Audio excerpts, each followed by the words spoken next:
Next topic is a relation between a determinant and its cofactor determinant. Now I am going to consider a determinant, that is let determinant A is equal to determinant A1, B1, C1, A2, B2, C2, A3, B3, C3. Now I am going to consider the cofactor of A1. The element is A1 is capital A1 and the cofactor of small b1 is capital B1. So I am going to take the cofactor determinant is cofactor determinant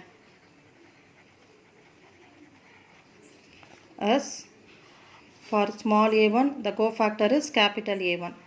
For small b1 the cofactor is capital B1. Likewise remaining elements.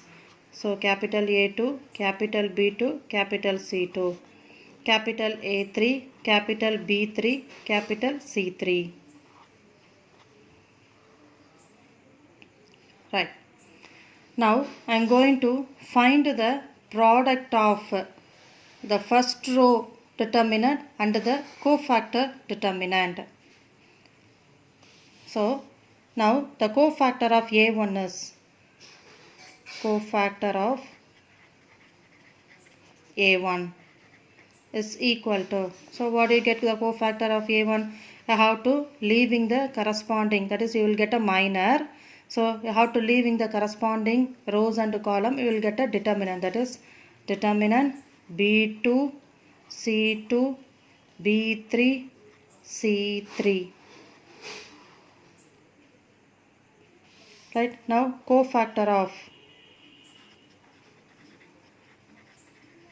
B1 equal to, so we have taken the cofactor of A1 is capital A1.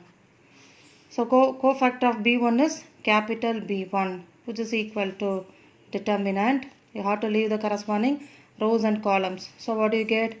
A2, C2, A3, C3. But we are finding the cofactor. That means it is assigned minor. So for B1 we will get the minus value. So plus, minus, plus. So for B1 we will get the negative value. Next, cofactor of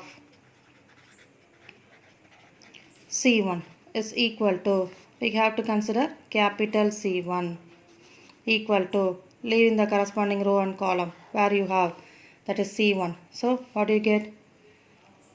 A2, B2, A3, B3. Now I am going to multiply A1, B1, capital B1, C1 and capital C1 and find the sum. That is I am going to find A1 into cofactor of A1 plus B1 into cofactor of B1, that is B1, plus C1 into cofactor of C1 is equal to, so what do you get?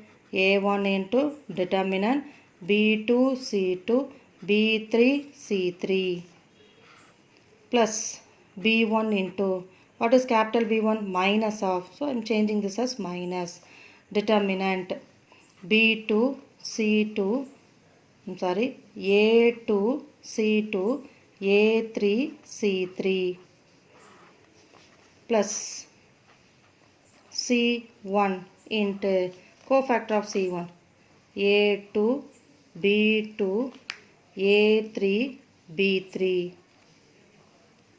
Now expand. So it is equal to A1 into B2 C3 minus B3 C2. Next, minus B1 into, expand the determinant, A2 C3 minus A3 C2 plus C1 into, expand the determinant, A2 B3 minus A3 B2. So this is nothing but the value of the determinant, that is A. So determinant A. See, when you expand the determinant along A1, you will get the same answer. So when you consider the elements in the first row and multiply the elements with their corresponding cofactors, and if you find the sum na, we will get to the determinant of that matrix, determinant value, right? So we are considering the first row and we are multiplying the corresponding cofactor of that first row itself. Suppose if you consider the first row and consider the cofactor of third row, if you multiply and if you find the sum na, you will get the determinant value as 0.